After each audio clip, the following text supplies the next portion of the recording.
In the last lecture, I highlighted why we want to set up a project which gives us some additional features which make our life as a developer easier. Now, as I also mentioned, there is a tool which creates such a project for us. It's called Create React App, and you can simply Google for it to find a link to its official GitHub repository. As I said, it's maintained by basically Facebook or a community around Facebook, so it's the officially recommended tool for creating React projects. On that GitHub page, you will find installation instructions and a detailed explanation about what it does and how it works. Feel free to read through that, but of course you're also going to learn all about that throughout this course. So let's start with the installation. We install it globally with npm, and npm is simply Node's package manager, a tool you automatically get when installing Node.js, which makes it easy to manage third-party packages, other JavaScript packages in the end, and Create React App is just such a package. To use npm, you need to install Node.js, which you can download and install from nodejs.org. Now, there you should pick the latest version, 8.5 in my case here, but if you're facing any issues with that, also try out version 6.11 or whatever the long-term support version is in your case when you're viewing this page. Now, no worries. We're not going to write any Node.js code here. You don't need to know Node.js. We only need it to use its package manager and also for this development server, which will be spun up for us automatically. So simply click these buttons, download Node.js, and it will spin up an installer through which you can walk. Once you did finish the installation, you should be able to run the npm command here on your machine. So let's do this together in the next step. To install Create React App through npm, you should go into the terminal or command prompt of your machine. And there you can now run npm install. This is available since we installed Node.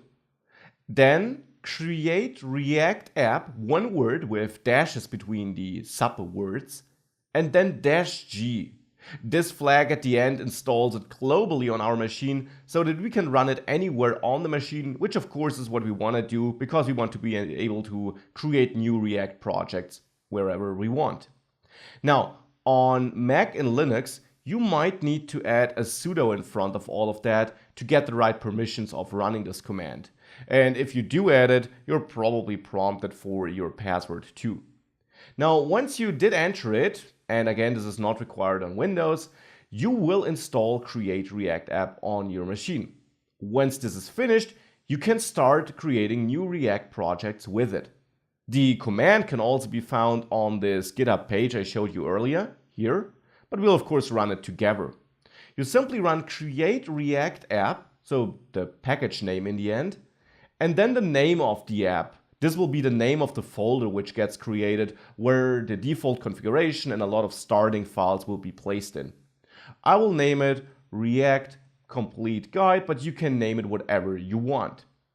Hit enter, and this will automatically create the folder and install all the dependencies it needs. As you can see here already, that is React itself, React DOM to access the DOM, and React Scripts, which is a package bundling all these different tools I was referring to on the slide in the last lecture. Once this setup finished, you can navigate into this newly created folder with cd and then the name of the project you chose, in my case React Complete Guide, and in there simply run npm start. Now for me it's showing yarn start and all these yarn commands because I have yarn installed, an alternative to npm, but you don't need that. You can just run npm start. And this will now spin up a development server and open a new page already. This page here.